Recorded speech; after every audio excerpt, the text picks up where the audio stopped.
I want to speak just a little bit about the energy body and not being a physical body, but being a spiritual being having a body.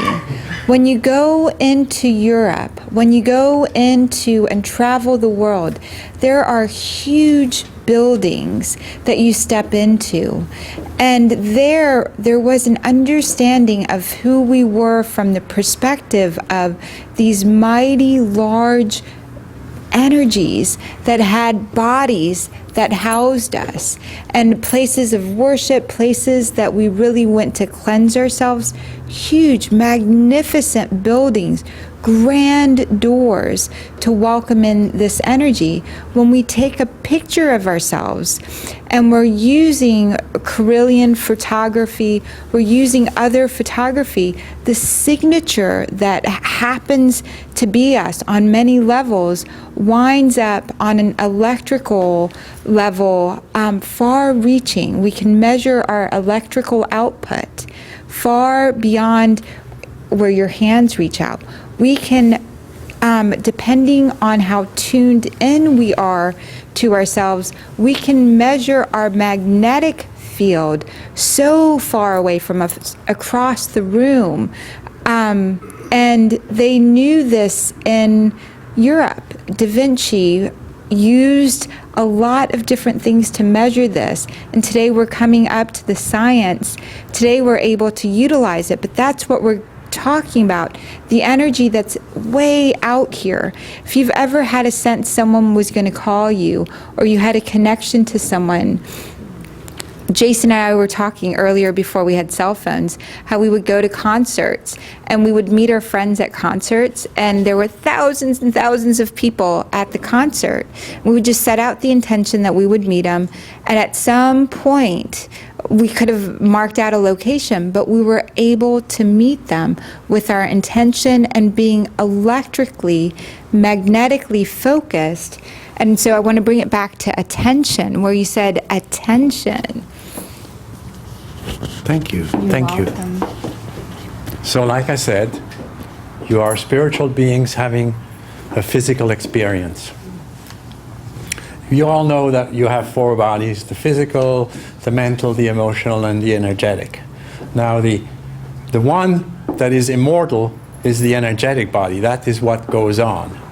It's the one that holds your intentions. Anybody here does anything with their energy body? Yes, I know you do. Yes, what do you do? Work with it every day. Expand, contract. Okay. See if other people can feel me when I expand. Okay. And to what degree and how. All right. You? What do you do? A lot of times, like if I'm putting out an intention, I'll visualize my energy coming out of my body as a magnet to call things in. So, Okay. With your intention, and you pay attention, and it translates somehow mysteriously, and it comes back to you, right? yeah, they say attention and intention equals manifestation. Yes. Well, there's also image. Attention and intention And- equals manifestation. And there's also image and action. They go together, image and action. But when you take those four things and you balance them, you're moving. So,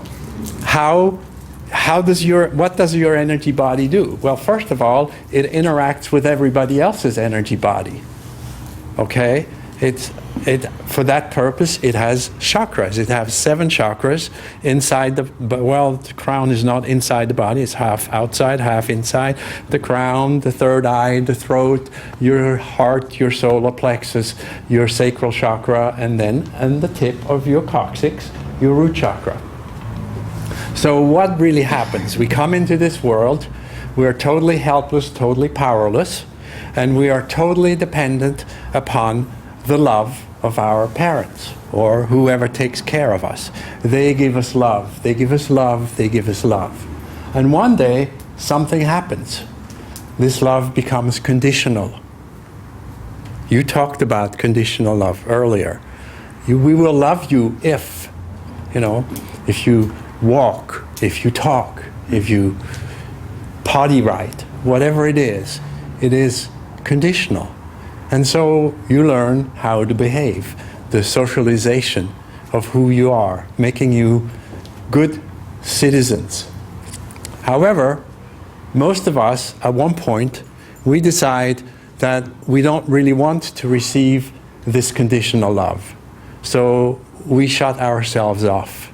We shut off our receiving.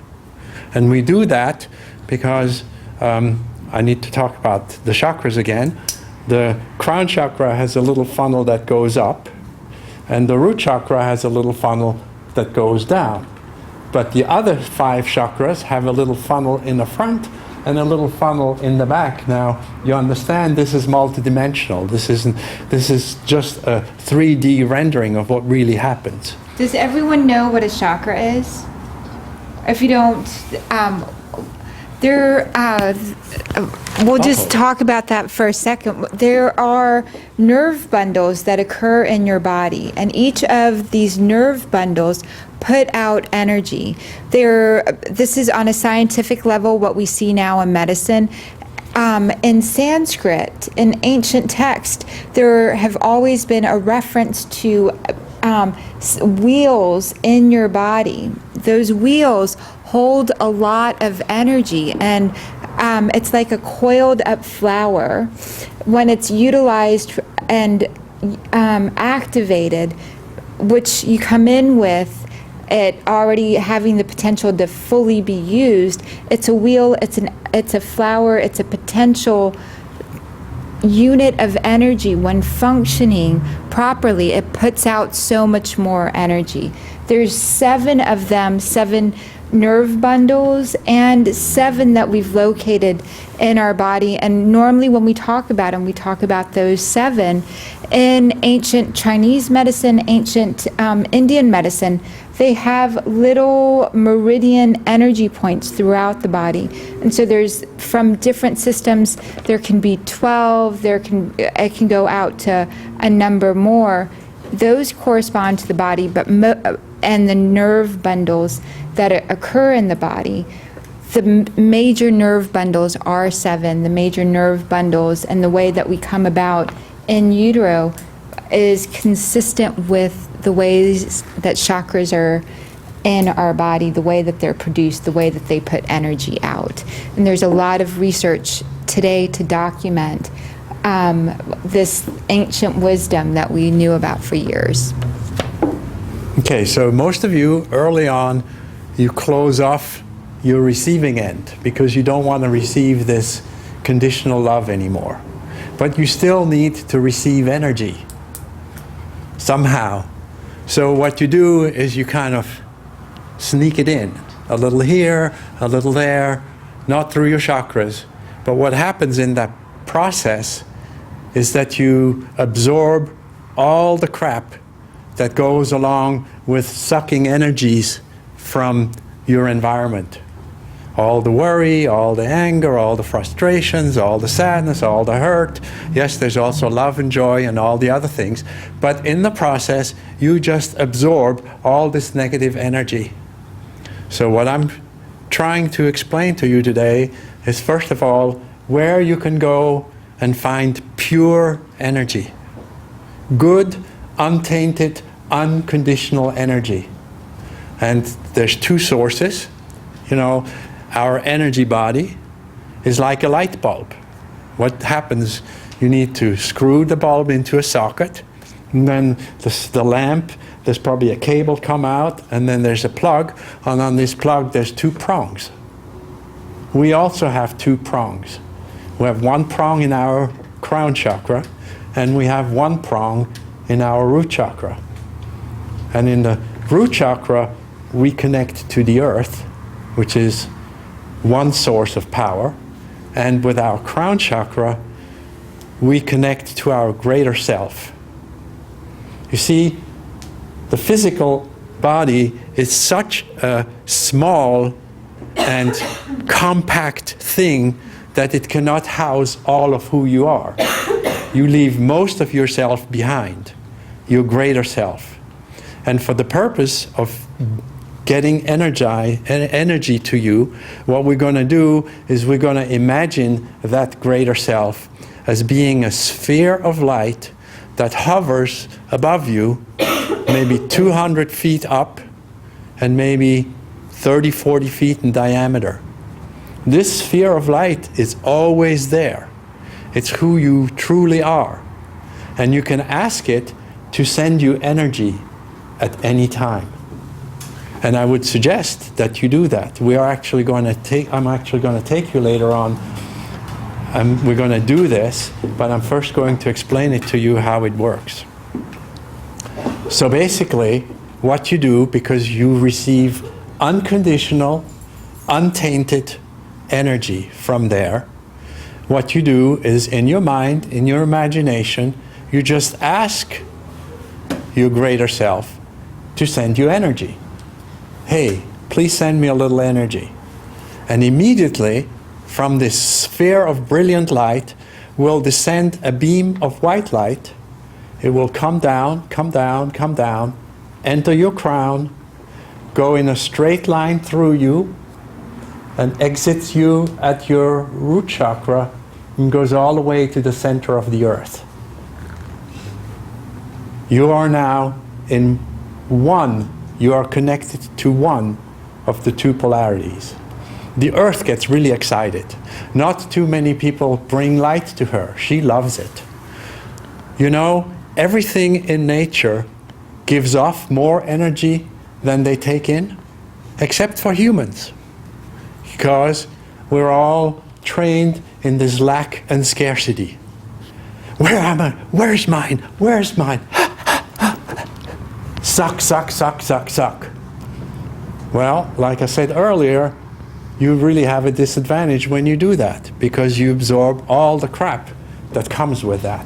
So the idea is for you to become net energy outputter, that you put out more energy than what you take in.